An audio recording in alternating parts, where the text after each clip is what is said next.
Alors j'ai rejoint le défi 100% vélo parce que je voulais en connaître un peu plus sur cette pratique. Nouvellement arrivée sur Lyon, mon but était de laisser ma voiture au garage et de circuler en ville uniquement en vélo. Le défi 100% vélo, l'idée c'est d'accompagner des équipes de personnes qui ont envie de faire plus de vélo au quotidien. Donc cette année, en 2017-2018, c'était une année test, c'était la première année de lancement. Du coup on a fait une première séance pour vraiment déjà constituer un peu l'équipe, la dynamique de groupe, etc. Et puis sonder un peu quelles étaient les attentes et les objectifs de chacun. Qu'est-ce qu'ils venaient chercher dans le défi un peu, et puis quels étaient leurs objectifs par rapport au vélo, où ils en étaient aujourd'hui et vers où ils avaient envie d'aller. Avoir des contacts avec d'autres cyclistes, puis avoir quelques conseils, trucs et astuces sur le déplacement en vélo. C'était pour m'inscrire dans la durée de mes trajets à vélo que j'avais débuté déjà dès le retour de vacances. Et je voulais pouvoir passer l'hiver, et du coup s'inscrire dans le défi vélo, c'était aussi trouver un peu des appuis, d'encouragement avec d'autres participants, s'échanger des bonnes pratiques.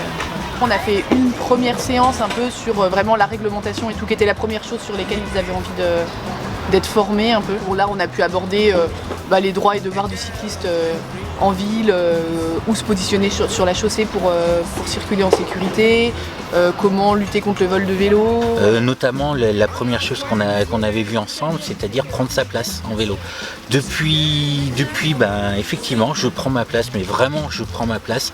Je prends la place d'une voiture de façon à plus me faire klaxonner. C'est assez surprenant, mais quand on essaye de laisser passer les voitures, on se fait klaxonner. Quand on prend la place d'une voiture, on se fait plus klaxonner. Et puis après on a fait d'autres séances plus vraiment je dirais un peu de coaching, accompagnement, où là à travers différents outils d'animation on allait un peu faire ressortir les freins de chacun et puis identifier quels pouvaient être leurs leviers, et puis chacun était là pour se conseiller, etc. Et puis moi j'apportais aussi du contenu.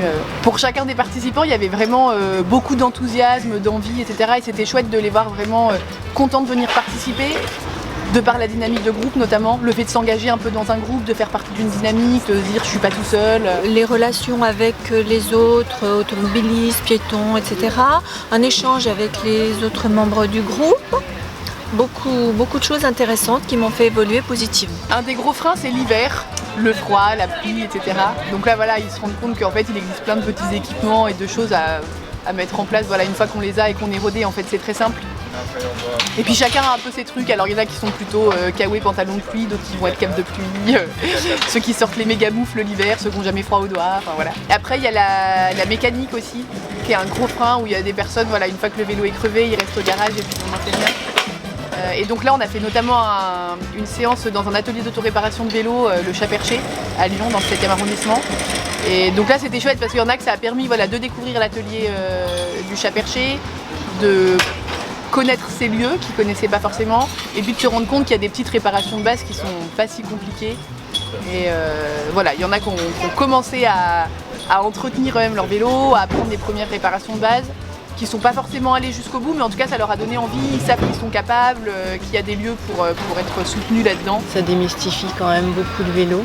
Je me sens tout à fait prête à faire des tas de choses dessus. Une crevaison je savais faire, mais je sais pas si je me serais occupée de mon dérailleur, mes freins, voilà. Et les évolutions, alors c'est chouette, certains qui n'avaient jamais fait du vélo au quotidien l'hiver, qui faisaient du vélo parfois pour aller bosser l'été, mais l'hiver qui arrêtait.